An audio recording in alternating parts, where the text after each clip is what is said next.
So welcome for today's webinar on CoMCoP and the metering audit scheme. So I will be, these are the presenters for today. So I will be facilitating the event. So I'm Amelia Bray and I'm the Communications and Events Manager. And I'll be joined by Fiona, the Release Manager, Roz, who will do a demonstration on EMAR, David, who will go through the metering scheme audit, and Sarah, who will provide an update on MHHS. Always a mouthful. Just some housekeeping before we get going.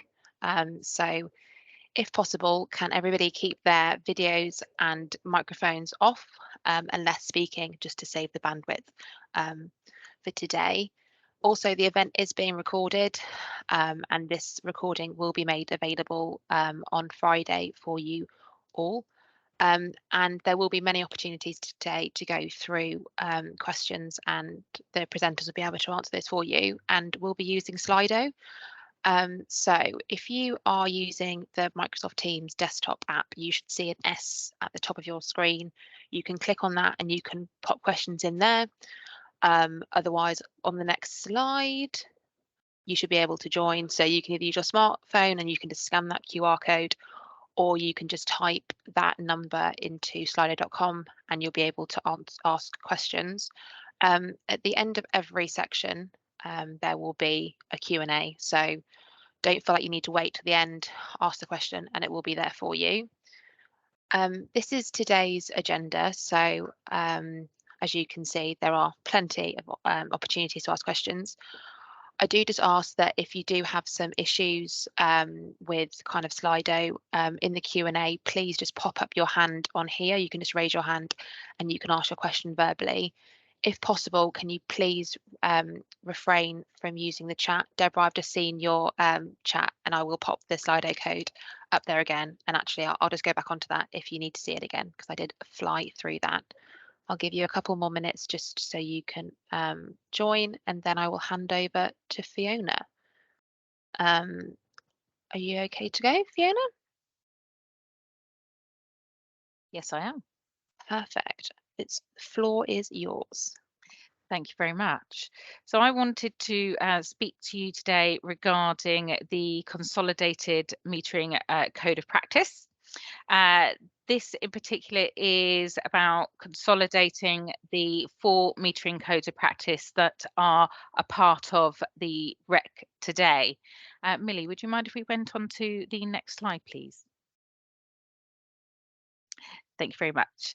So the objective of the change was to align the current codes of practice to the change that is also going live in April, which David is here to talk to you about today, which is the consolidation of the metering audit scheme. So the codes of practice that are impacted by this change are the 4, as I said, that are a part of the REC.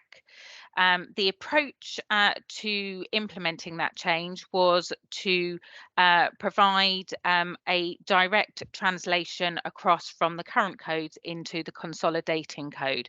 Now, the approach that was taken to that was, first of all, to carry out some analysis. What we did with that, you had Reco, the code manager, and we worked with the metering expert panel, also known as the MEP, to really carry out that analysis and agree the approach that would be taken to consolidating the metering codes of practice. So as a part of that analysis, we looked at all of the current codes of practice and looked for where the obligations were matched across the different codes. From that, we looked at where there were differences, and that is where the engagement came into play, which I'll go on to it in a little while. But to really make that easier, we separated that into installation, and post-installation. So that was really the documentation that was created and reviewed by the metering expert panel, We also did some one-to-one engagement as well to make sure that we were not introducing any obligations that were wildly different to any obligations that you follow today.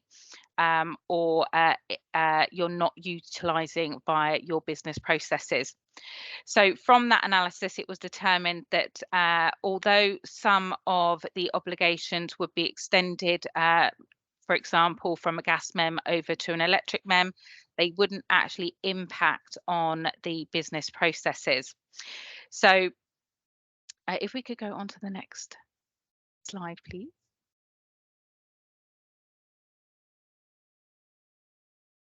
So my screen hasn't changed. I believe it is there. Ah, how strange. I'm still on analysis. However, hopefully my screen will catch up. Yeah, so what we did, as I said, we'd worked with the metering code expert panel to really put the approach together, do that initial analysis, and that's when we went out and started doing some wider communication, which also included a webinar and created the extended clauses document, which formed part of the impact assessment and the consultation process. There were some questions that came off the back of that engagement. I think one of those was around expiry ID, so that was taken out of scope of the Consolidated Metering Code of Practice. There were other questions about what the wording could look like in future. So if we were looking at doing the merging, maybe we should look at some of the obligations. They were very, very good points that were raised. I just want to say that we haven't discarded those points, although we haven't included them into the Consolidated Metering Code of Practice. For the interim, we have put them on the Code Manager issues log for us to look at a later date.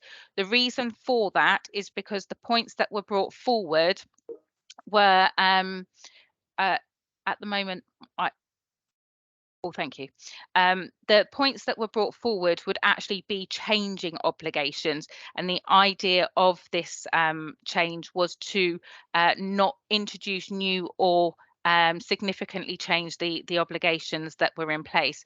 So what we would like to do is as a part of introducing this Consolidated Metering Code of Practice, we're aware that there would be an evolution of this Code of Practice.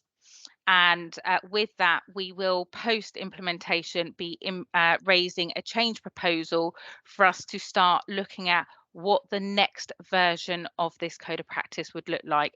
And that's where those issues that were raised, or as I said, the obligations that were asked to be looked at would then be considered as a part of that next iteration of the code of practice. The other thing to think about is when the auditor, Wilcox, will be carrying out the first audit over that year, they will actually be reviewing the audit processes versus the Consolidated Code of Practice. So what we'll then do is at the end of that year, so it looking like April next year, we will then have another significant change to this code of practice. So I know that a lot of you have been reviewing the extended clauses document, which is on the change page for R47. It's also on the rec release information page. If you do have points that you want to bring forward as consideration for the future iteration, please do let us know. You can do that via the rec inquiry, service desk inquiry. What that will do is that will let our change team know that you have something to be considered. That will then go into that new change proposal for us to look at, and it will be the change team will then engage with you to learn more about that and see when that change should be included. So although we are looking at a significant change to the consolidated code of practice in April next year, that doesn't mean to say that we can't do smaller iterations between now and then. So if you do ever have any points that you'd like to bring forward, please do let us know, and we can consider the appropriate time for those updates to be made. And that's really what I wanted to tell you about the consolidate. Oh, no, it's not. Do apologise. Another point that was raised around the code of practice was around smart metering installations. A good point was made from a supplier around how consumers were directed to Schedule 16 if they had any questions around their smart meter installations. So with that being withdrawn and the consolidated metering code of practice being implemented, that means that it's more of a complex document for a consumer to navigate around. So it was a very good point. So thank you for bringing that forward. What we're going to be doing is we're going to be creating 3 wiki articles. They are going to be pre-installation, installation and post-installation, and they are going to be written in a way for a consumer, and they are going to be located on the consumer hub, which forms part of the REC portal. So they will be going live on the 1st of April. That will give you the opportunity to either utilize that within your material, what you direct your consumers towards, or you can just give them the link direct to that consumer hub, and that should then provide them with the information that they need, and that will provide or close the gap between Schedule 16 being decommissioned. And that's everything that I wanted to cover. Does anybody have any questions on the Consolidated Metering Code of Practice? Nothing coming in as yet. Apologies about the slide being frozen. I don't know what happened there, but I'm hoping you can all see the Slido link currently. Nothing coming in as yet. Claire, your hand is up. Did you want to raise your question verbally? Yes, please. Fiona, the wiki articles that are going to be published, will there be, let's say, different articles for either a micro business user or an end user customer?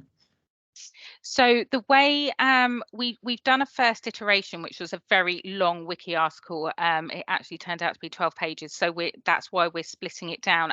At the moment, it's written one article that covers both domestic and micro business. However, I would welcome your feedback on that. If you feel that it's something where we should have an article for domestic and another for micro business, we'd love to hear that feedback. Okay, so we can come back to you on that one. Thank you. Yes, please. Thank you. And then we have some. Yeah, are you good to Yeah. go? Yeah. So first question I have here is, will consumers be able to see the wiki articles without logging in? Yes, they will. Yeah, you won't need to have a portal account to be able to see those wiki articles.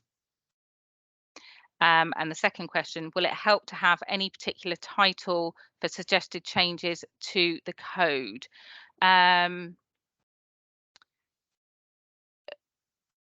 To assist the service desk.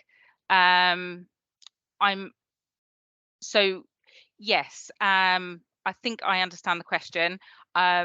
Yes, that would be a good idea. If we could title, and we can put this in the FAQs, Millie, I think this is a good point. And if we could have this in the FAQs, if we could call this version 2 of the CoMCoP as the title for the service desk, and then the service desk will know that that is for the change team, and the change team will immediately know that it is relating to this new change proposal. So thank you for raising that. Will the code changes be available in red line version? At the point of implementation, no. I will need to check to see if we do have a red line version available, so I can follow this one up in the FAQs. With the approach that was taken, we had the extended clauses document, which showed all the clauses and then where they applied, who they currently apply to and where they were being extended. So I need to see what iterations we have of that to be able to provide you with a red line version. So I will confirm that via the FAQs. So site of any substantial changes to the CoMCoP,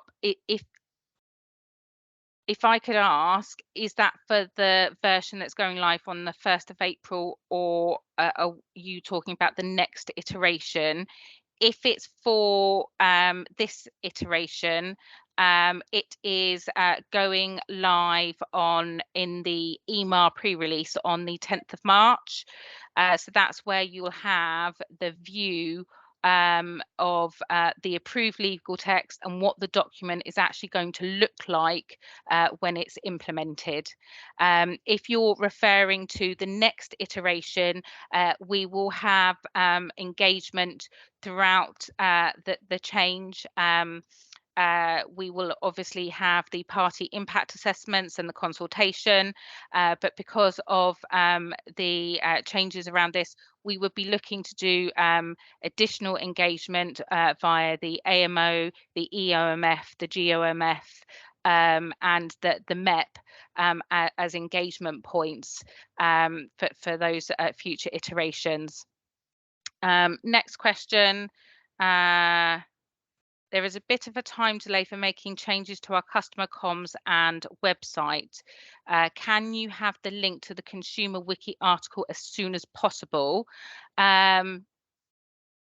So can you give me a date that would work for you, and that we can then look to see if we can work to that date? Would that be okay?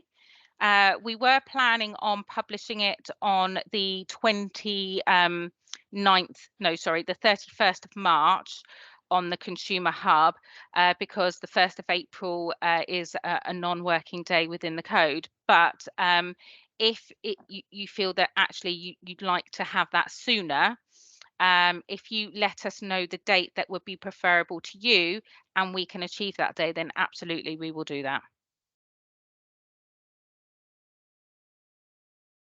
And then we've got our Smart Energy GB helping write the consumer guide.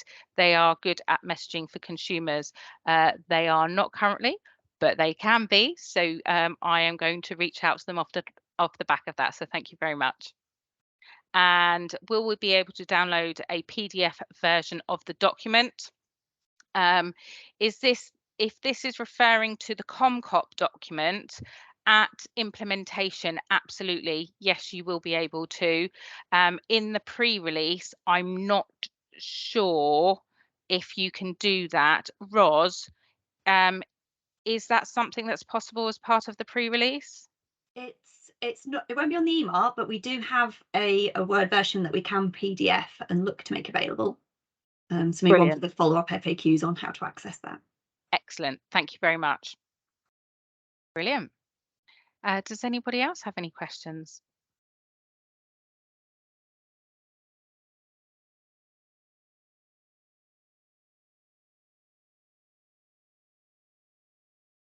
I realise I'm on mute as well. There doesn't seem to be any questions coming in. Does anybody have any questions they wanted to raise verbally? I'll take silence as gold, so we can move on. Ross, did you want to share your screen? Yes, I will do. I'm first going to pop a meeting chat. So for this next section, we're going to give you a demonstration of how to view the new schedule in the Energy Market Architecture repository, the EMAR, which is the home of the digitised rec. And I've also popped a link in the meeting chat so you can follow along should you wish to. So I'm just going to share my screen.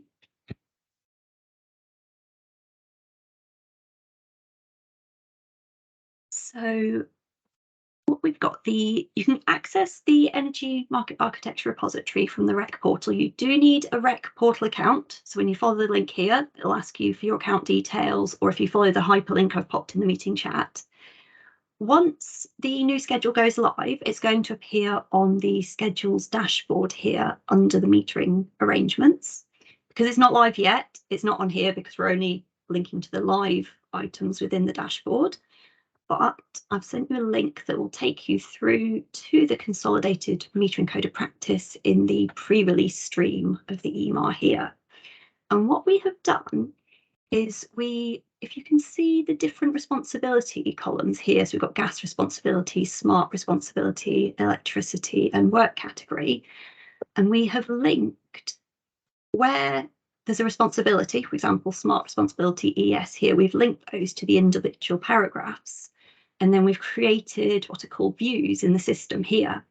So if you would like to see just paragraphs which relate to a particular category, you can do that. So at the moment, you can see at the bottom of my screen here, we're looking at 100% of the schedule. If I were, for example, only interested in lines that apply to DNOs, I can click here. And what the system will do is take away all the lines that don't relate to DNOs, and once it loads, we'll be able to see just those particular lines. Here we go. So you can see electricity responsibility, it will have all the ones with DNO in. And I'm now only viewing 12% of the full schedule now. To go back and view everything again, just go to the top one here, full schedule view, that removes all the filters. Or just to demonstrate another one of those, if I wanted to look at only work category C4, I can click here. It will filter by work category and only include the ones with C4 in this column. And then I can remove it again by clicking on full schedule view. So that's the simplest way to filter. If you had a very specific filter scenario that you wanted to do, you can also do that with this button here, add filter. So let's say I want to know for gas responsibility, Amy. So if I type gas responsibility up here to get my attribute, then I can click on Amy and add. And if I wanted only work category C4, I can click on work category, click C4, and then add and close. And then everything that has Amy in this column and work category C4 in this column will appear, which is 17% of the schedule. So that's how you can filter specifically for the lines you're interested in. Just remember to always, when you're finished, go back to full schedule view, because EMAR will remember what you last viewed. So if you come back in a few weeks' time, you might find that you're missing paragraphs. It's because that filter is still on. So that's this one here. We'll take that filter off. So that's it, really. Hopefully you were able to follow that link and try it for yourself. Does anyone have any questions? One has come in, Ros, and it's to do with the filtering. Can you download the filtered version or print the filtered version? Not at present. We are looking at potentially adding that in a future iteration of EMAR, but the moment it doesn't download with the filtering now. Okay, thank you. Nothing else coming in at the moment, so let me just reshare.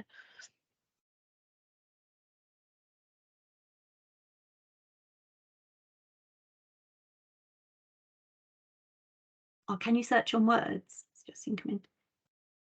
You can. Let me just show. I'll demonstrate the searching words.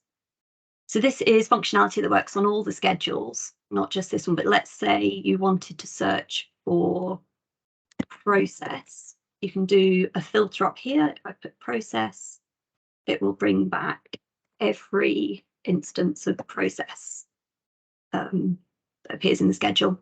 So in this case, just 1% of clauses contain the word process. And again, once you've searched, remember to remove your filter, because otherwise it will, you can do clear all filters here, or just go back to full schedule here.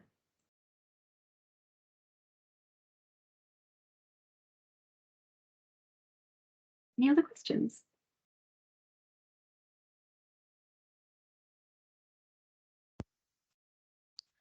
Michael, did you want to ask a question verbally? Yes, is that okay?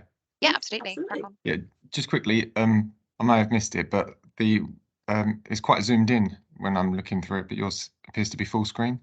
Is there a quick workaround on that? As in, you'd like it larger, you'd like the text to be larger? I'd like it to be smaller. I have to, mine's quite zoomed in, so I'm having to do a lot of scrolling left to right.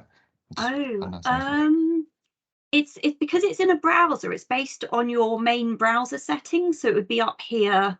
So I've got it at 67%.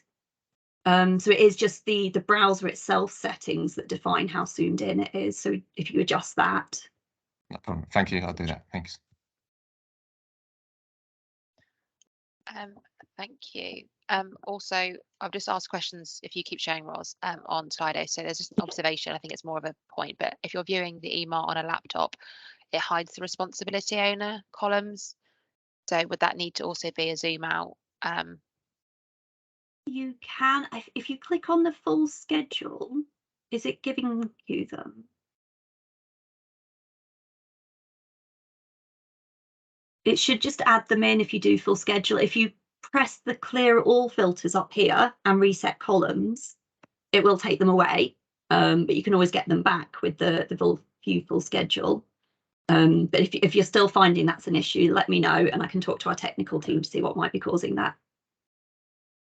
There was the person also just added that if you hadn't seen this presentation, you wouldn't know that they were there. So I don't know if it's just that they haven't seen them before because they're being viewed on a laptop. As in, you wouldn't know about the view of the columns. Yeah, it's on Slido if you want. So yeah. What we've tried to do, we can adjust the column sizes. So we've deliberately narrowed this column to fit these in, but what we can do is maybe look at narrowing this further in the standardized settings so that it all squashes up a bit and maybe fits better into laptops. So I'll take that away to look at potentially squashing this further in the default settings so that we're getting everything in. Thanks, Ros. Another question on there. I think someone's asked, can you post a link to that location, please? Is the link you popped in the chat, does it send you to here? It should do. Is it working Okay. for everyone? You will need an email account though. So you'll need to be logged in. Yes, to the using your rec portal account. But it should. I'll see if they come back, and say anything on that. Claire, did you want to ask your question?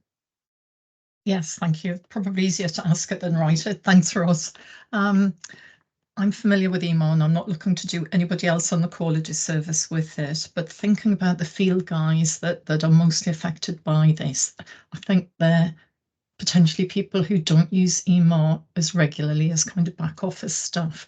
And for that reason, I'm wondering whether it would be useful or whether you'd already considered sending out a brief guide as to how to use email, how to apply these filters with some worked examples on there. I know there's always the recording that you can go back to, but I think it's something more to hand that would be useful for people. Yep, we can definitely do that. I'll make sure that's in we have a dedicated guidance document that you can hand around, showing examples of how to do this. Yes, and it's not the full workings of email that people need to know. It's these particular points to complement the use of CoMCoP. Yeah. Okay. Thank you. Thank you. Thanks, Claire.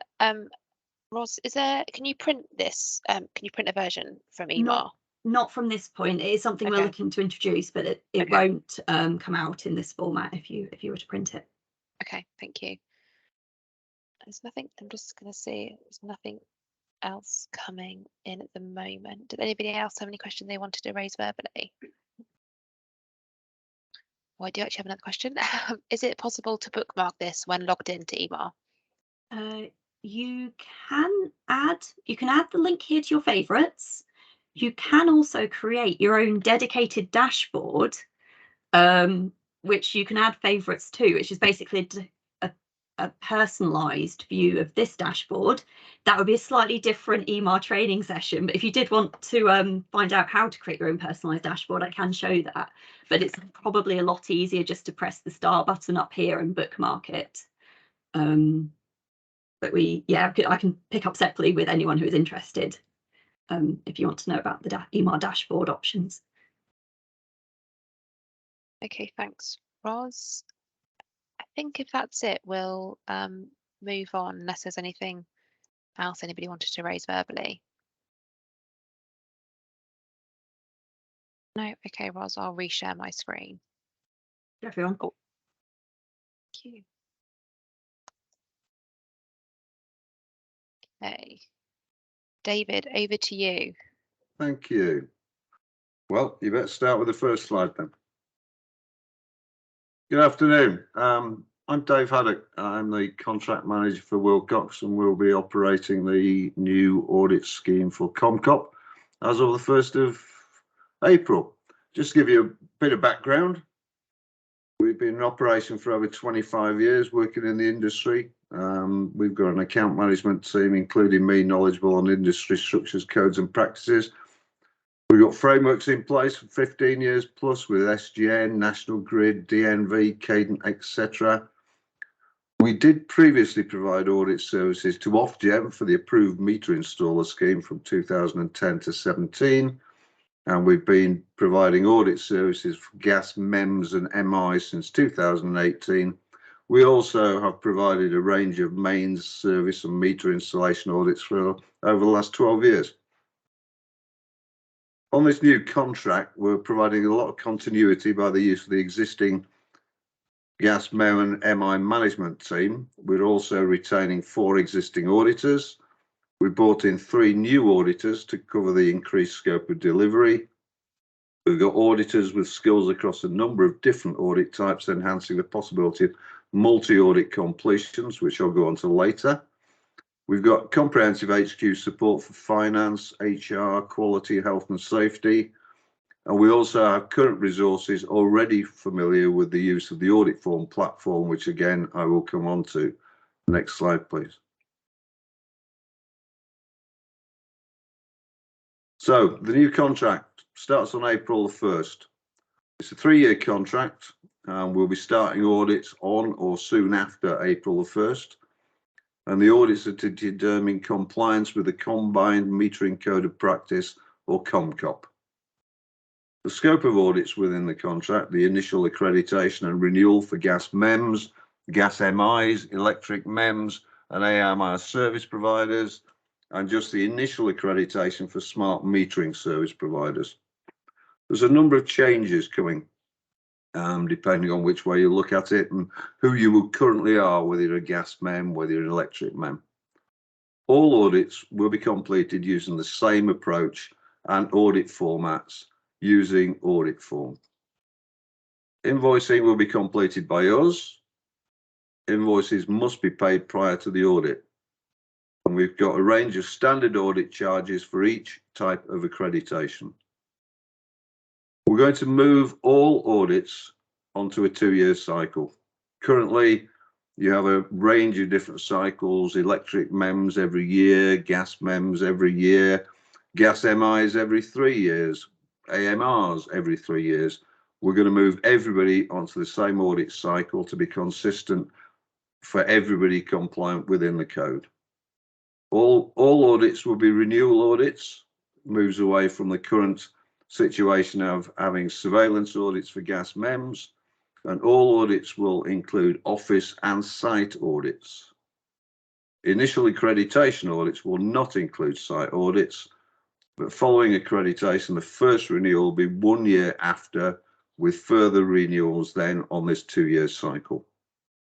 All office audits will be desktop completed remotely, and all site audits will be the same level irrespective of the size of the company.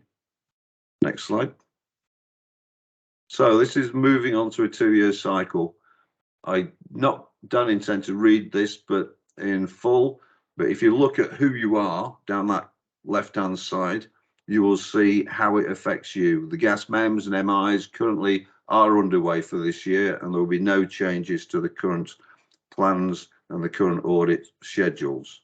And then in 2024, we will start the transition through to a 2-year cycle by doing, for gas MEMS, the first 50% of the audits due in 2024, and the last 50% will then be completed in 2025. That effectively moves all gas MEMS onto a 2-year cycle, and then that will just be repeated from then on. Electric MEMS, we plan on starting to move those this year. So the first 50% of audits due in 2023 will be completed this year, and the last 50% due 2023, and then it will be repeated from then on. Next slide, please. So what to expect in 2023 and how to prepare. Gas MEMS and MIs will be audited against an already known schedule.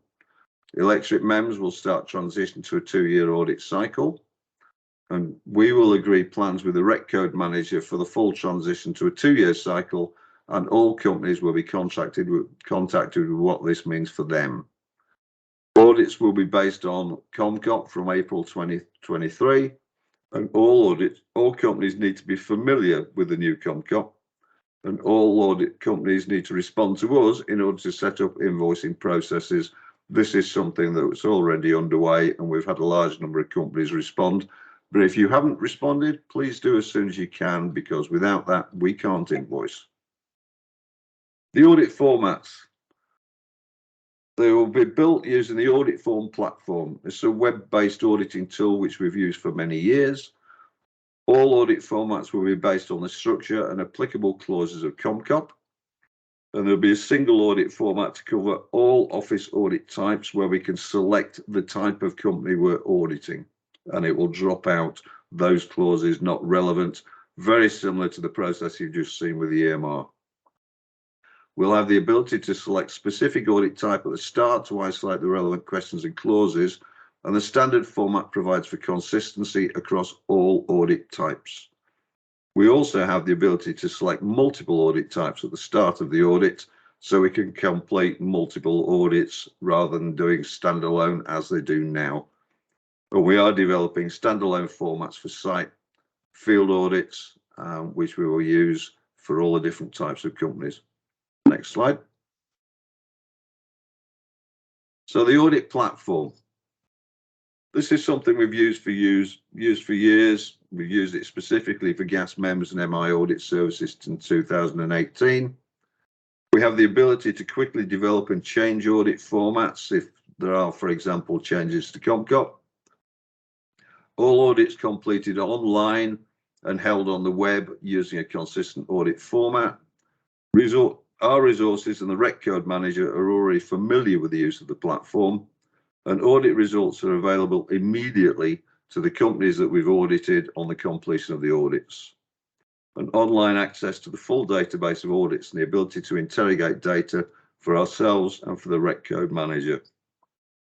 And access is provided to the Rec Code Manager, a bit quick, for reporting and management analysis. Next slide. So the audit, the way it works. In November of each year, we notify all companies who are due an audit the following year. And at least 8 weeks in advance of the audit, so you will have a target audit date, which is based on probably your initial accreditation. And 8 weeks in advance of the audit, our auditor will contact the person that we have as the contact within your company to agree a specific audit date. As soon as that date is agreed, we will issue an invoice, and then it's down to you to pay that invoice at least 2 weeks prior to the agreed audit date. 15 working days prior to the audit, you will be issued with instructions and guidance on how to complete the audit, the blank audit format, so you know exactly what you're being audited against, and also details on how the remote office audit works. That gives you 15 working days to provide audit evidence by the agreed audit date. And the audit will be completed on the agreed audit date, with no ability for companies to supply evidence after that time, unless it's to deal with non-compliances. Within 10 working days, you have, following the completion of the audit and details of any non-compliances, you have 10 working days to provide further information to clear any non-compliances. Assuming those are cleared, we will issue a final audit report within 5 working days, and that will go to the company. It will also go to the Rec Code Manager, who will supply then applicable certification. Next slide. So the office audit process. All office audits will be completed remotely. These are processes we've used since the onset of the pandemic. You will all be issued with detailed remote office audit procedure for clarity. The set process ensures consistency and fairness across all audits. Third parties are issued with guidance notes in a blank audit format 15 working days before the agreed audit date. You provide evidence remotely. Video calls are not used. The auditor completes the audit on the audit date and releases the audit through the audit form platform, and that is available to yourselves, ourselves, and the Rec Code Manager, along with details of non-conformances. You then have a set period to provide further details to clear any non-conformances. At the time of the office audit, we will also agree, the auditor will agree dates and details for site audits. These will be completed during 1 day. We have bespoke audit formats to be completed, developed to cover all audit types. The auditor will plan site audits directly with yourselves to include work in progress and post-completion audits. And we'll complete these as soon as possible after the completion of the office audit. Auditors will comply with all health and safety guidance and will comply with all site-specific requirements. And the evidence gathered by the auditor will include photographs, audits selected on location, type of work, maximising the number of audits, and the ability to observe working practices. Next slide. Once all the audits have been completed, where non-conformances, as I've said, are identified, third parties, you have a set timescale to clear those. If for some reason, such as you require the writing of large procedures and the authorization of those, which is going to take more than 10 working days, we will agree a program and a timescale for doing that. I provide final independent review and sign audits off as being satisfactory. Where considerable is checked, oh, I've already covered this. Okay, the final audit completion details are issued to all third party and Rec Code Manager to facilitate the issue of certification. And I think that's me, and I'm happy to take any questions. Yeah, we've had a few come in. So do you just want to start from the top and then I can just clear those off? Will a company be audited in all its roles at the same time? We will endeavour to do so. We've got to look at that during the rest of this year to try bring as many audits together as we possibly can. As you would understand over the last few years, if you're a gas MI, gas MEM, and an electric MEM, you've been audited in different ways at different times on different frequencies. We will try to bring as many audits together as possible. It's not always going to be possible. Okay, thank you. If active in gas and electricity, approx how long will each audit take? Well, you will have site audits on electric and gas, so that will be a day each. And I would anticipate that it's going to be at least a day, if not a little bit more, to go through the actual desktop audit. But you have to remember that you have already provided the evidence remotely. So how long the auditor takes to complete the audit shouldn't affect your operations. How will we be told the date of our first audit? If you're a gas MEM and a gas MI, you should, and you're due to be audited this year, then you should already have a target audit date if a specific audit hasn't been agreed. With regards to electric MEMS, we're currently working through those, and hopefully we'll have a final view on what the electric situation is. We will contact all electric companies that are due to be audited this year and give them a target month. And we will also contact those that will wait till 2024 and give them a target month.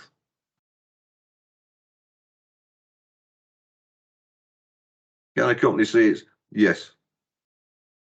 Basically, can a company see its previous audit submissions on this portal? Yes.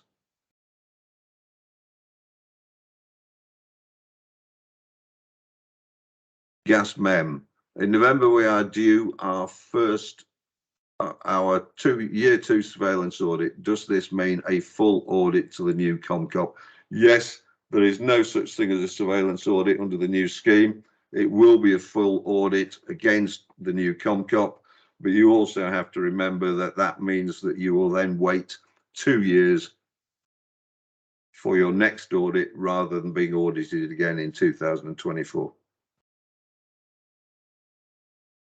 How do we know we're in the first or last 50%? Predominantly, that will be based on the date of initial accreditation and the date of the last audit. With electric, we're still working through those. We will be developing the plan going forward during the middle part of this year with regards to AMRs, with regards to gas MEMS, gas MIs. And at that time, once those plans have been set and agreed with the Rec Code Manager, we will contact all companies to let them know what that means for them.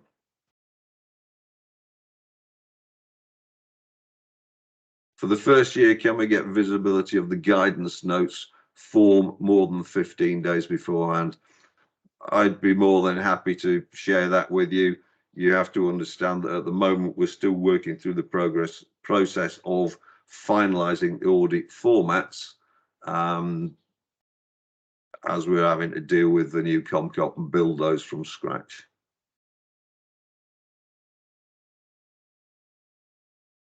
Do all the clauses within CoMCoP need to be reflected in internal documents, as currently there is a difference in expectations between gas and electricity? I don't think you need to refer to CoMCoP specifically in your internal documents. It will be down to you to supply the documents that you feel are appropriate for the clauses within CoMCoP, and it'll be down to the skill of our auditors to determine whether they are satisfactory and enough evidence to assure compliance. Who can I contact, ask when I will next be audited, etc.? You should have had, all companies should have had an introductory document which gives you contact details. I'm happy for my contact details to be shared in the Q&A, and also the name and contact details of somebody else at our headquarters. I would suggest that's put in the Q&As. When will the new site audit question forms be available? We're currently working through those, and we should have those, well, we hope to have those completed by the end of this month, because as of the 1st of April, we will be using them.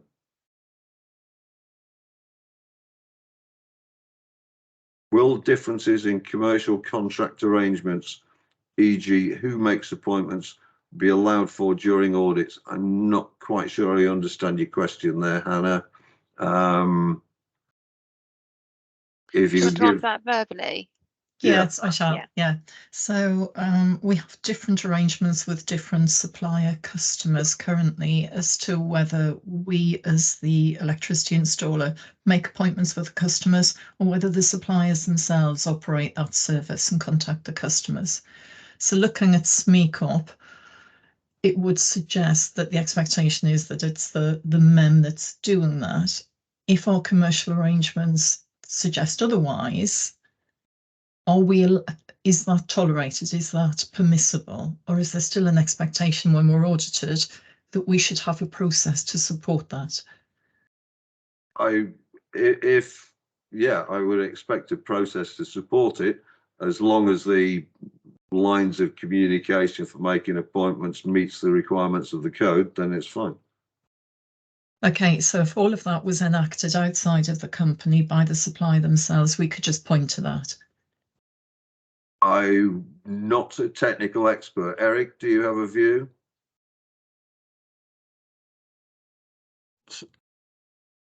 Sorry, Dave, too many buttons to press. I think really it's just making sure that there is a process in place that follows through how it operates. And provided we've got, for yourselves as an overview one, it needs to point at the different aspects of it. So who has control, and the controls, which are subsets, if you like, need to be able to show that they're following your planned way of doing things, rather than just, so that there would be a requirement, I think, for them to sort of show that they are doing what you're saying they should be doing and proving that. Okay. Thanks, Eric. Right, yeah, I can understand what you're saying. Yeah, slightly different to what we're used to, but I can understand what you're saying. Right, we are going through the audit process as we speak. Does that mean we will be audited under CoMCoP in 2 years? I'm assuming you're either a gas MEM or a gas MI, and the answer to that question would be, as of the 1st of April, we move on to this process of moving to a 2-year cycle. Yes, it will be in 2 years' time when you do your next audit.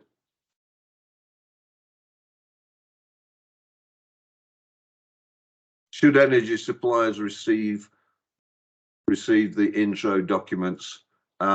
We haven't provided them to energy suppliers. I don't know whether the rec code manager would wish us to do that.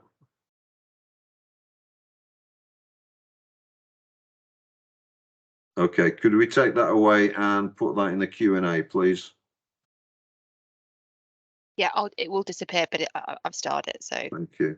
Were the audit dates for this year sent by email? Yes, you should have had an audit. You should have had emails at the end of last year. If you haven't, then please contact us and we will make sure that you got full visibility. If we upgrade to be a MEM, what will be the process? So assuming you're currently a gas MI, if you upgrade to be a MEM, you would have to go through a full accreditation process to become a MEM, followed by a first renewal audit a year after.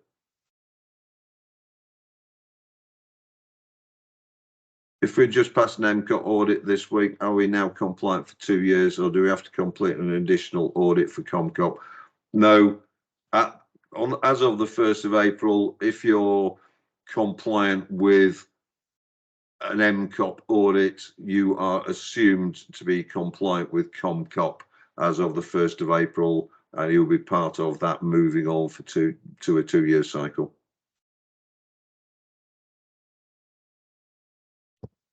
The last MOCOP audit required us to upload documents, but your instructions were not accurate and there was no feedback for weeks. Will the process be improved? Well, if you could let me know exactly which company we're talking about, then I will look into that. I'll just start that so I can take that Thank away. you. Do you use a weighting index depending on the previous number of non-compliances or observations? No, we don't use a weighting index, but we are aware of previous non-compliances or observations and would take those into account when completing a new audit. Thank you. Mark, did you want to ask your question? It's easy to say. Good afternoon, David. All right. SGN metering, we're part of the unregulated side of SGN as the gas MEM, but we use the regulated side of the business of SGN as our meter installer, our AMI. Yeah. And currently the audit time scales are different. So when this, we normally get confused as the AMI when we have our MEMS. So going forward, will you be auditing SGN commercial services as in SGN metering and SGN regulators, the AMI, at the same time, but you're going to get two lots of different paperwork because they're registered under two different numbers under company house? Under the business separation rules, I cannot conduct their audit for them and provide the evidence as the AMI, as being the gas MEM. I appreciate that. We would have to look into what's feasible, because if it's an MI and a MEM, it is different audits. So there's different types, and it could very well be that they both have to go to different people. Yeah, it's just a case I don't want to be perceived that I've got to provide that MI information, because that's been a confusing issue over the last couple of years. Okay, I think we need to take that away, away from this, and try to resolve that separately. Thank you. Could you drop me a line? Yeah, I'll send you an email, David. Thank you. We completed a full scope CoMCoP, AMI-CoP last year. Why are we being asked to do a full scope again this year? It's part of the new process and the new scheme. Are you a MAM or an AMI? Is the question there.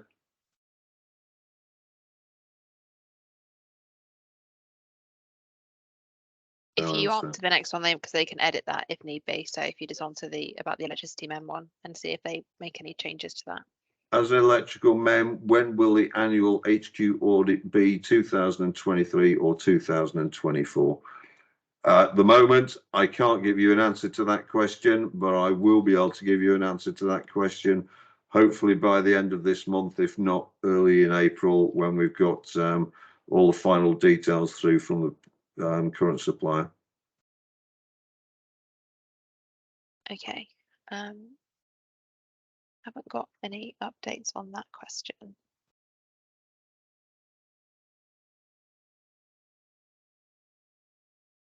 Unless the person wants to ask that question verbally or edit that response, whether I suppose we can just, could you answer that though, I guess, in both, if it depends what they were, could you answer that in both, just so obviously we can then put that in the FAQs? Well, we can put that in the FAQs, and then we'll come up with a suitable answer. Yeah, thank you. That seems to be, is there anybody else who wants to raise any questions or anything verbally?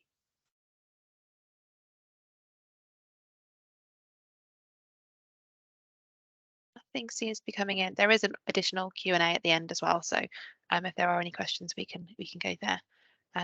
Thanks, David. Okay. We'll just move on.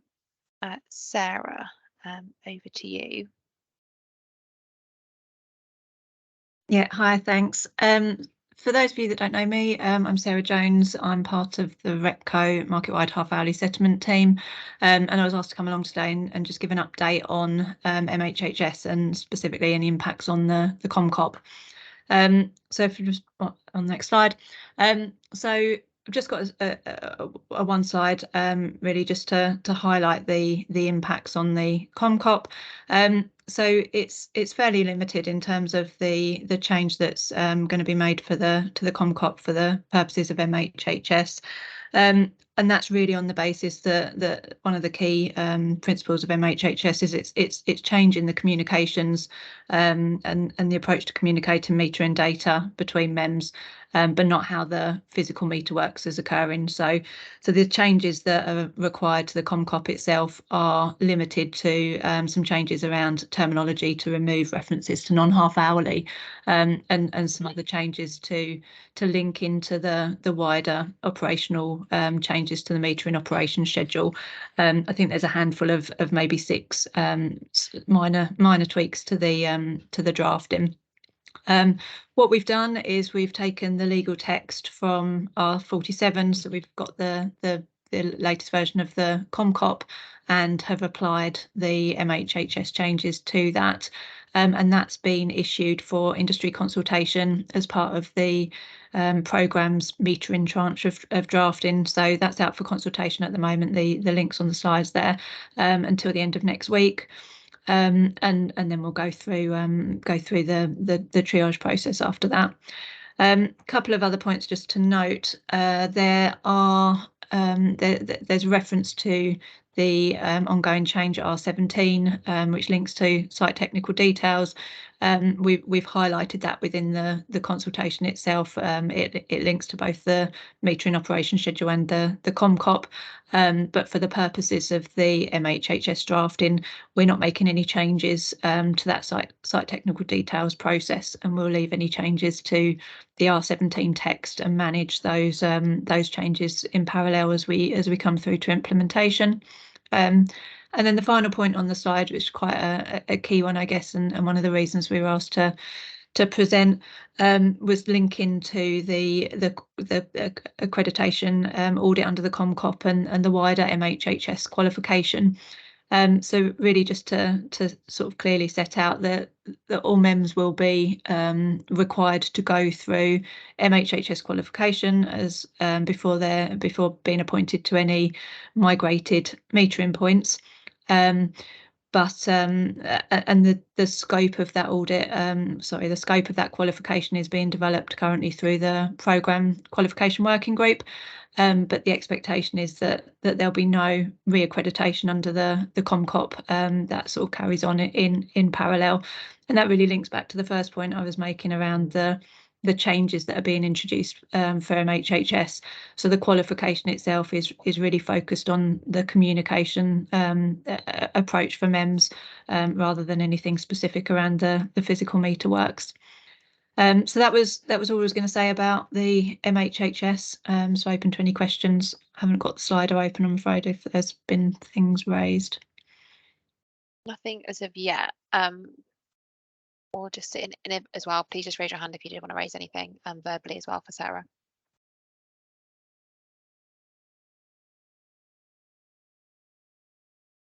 Doesn't seem like anything's coming in. So yeah, as I say, feel free to contact us direct or and obviously have a look at the consultation and feedback comments through to the end of next week. Thank you. Yeah, that's great. Thanks, Sarah. Thanks. Just before we go on to the post-implementation, I do realise there was a question that was raised for David in the chat. So let me just, yeah, so I think it was from Steve saying, will audit evidence be provided through the rec portal or by email or any other means? Well, me answering the question, David, it won't be through the rec portal. It will be predominantly by email or the use of Dropbox, etc. Whatever is suitable for the company, we can pick it up. Okay, thank you. I think that's all the questions raised in the chat. Sorry if we've missed any. I have seen that there have been some replies, so do raise those again. So just on to the last bit now, so just to do with the post-implementation support. So as Fiona has already mentioned, if you did need to raise any, if you have a question, please just use the service desk for that. The email is on the screen, or please reach out to your OAM, who hopefully will be happy to assist with any questions you might have. As I said previously, today's recording of this session and the slides will be made available on Friday, and we'll get the FAQs out. So the questions that have been raised today, we'll get those out by the end of next week. I think there might be one more. Is there any more questions that anybody has before we kind of move on to the kind of closing bits for anybody? If not, again, you can happily ask them offline, so use the service desk for that. But if not, I think that's it from everybody. Oh, Nick, your hand is raised. Hello, it's a question to David. So I wonder, when you do the field audits, whether you're going to differentiate by major business, HV, CT, or it's just going to be whole current? We just say we want 4 jobs and it doesn't matter what they are. It'll be basically down to you to agree with the auditor exactly the scope of those audits, the number of those audits, the locations and the type of those audits. We don't discriminate between one job and another. Okay, and this year, when I sent some information in for the annual HQ audit, we had some supplemental questions. I thought we were over the line, but 3 months later, out of nowhere, we got some supplemental questions, which I duly responded to. So my question to you is, if we've filled your forms in to the best of our ability and we're deficient, are you happy for us to come back within a reasonable space of time? Would you chase us up or just fail us? That isn't something, your current audit process isn't something that I deal with at all. That is a totally different provider. With regards to moving forward, when we take it over, you will get details against specific clauses in the code, with identifying any specific clauses that you're not compliant with, and it will be then down to you to provide evidence against that specific clause. Okay, thank you. But with regards to the current situation, you need to go to your existing the existing service provider of those audits. Okay, thank you. I've got a question on Slido. It's for the rec team. So question for Rec AOB, will we be each be sent personalised statement of audit dates and types planned for the next few years? So I don't know who's best to answer that one. That will be down to us. When we've actually finalised the move to the 2-year cycle and what that means for individual companies, we will be writing to all companies to let them know what that means and what their audit schedule looks like going forward. That's great, thank you. Any other questions anybody wanted to raise verbally or via Slido? Please do so now, as I believe we're coming to the end of today's session. I'll just give it a few more seconds to see if anybody does have anything additionally to add. But if not, thank you for all the speakers today and everybody for attending. As usual, we do have a survey on today's event, so please feel free to let us know how you thought today's event was, how useful you found it, and if you have any kind of questions or comments on that, that would be greatly appreciated, because we do use those for all future events as well. But that's it from us today. So as I said, the recording will be made available with the slides on Friday and the FAQs on next week. But yeah, thank you for attending and thank you for all the speakers, and I hope you have a lovely rest of your Wednesday.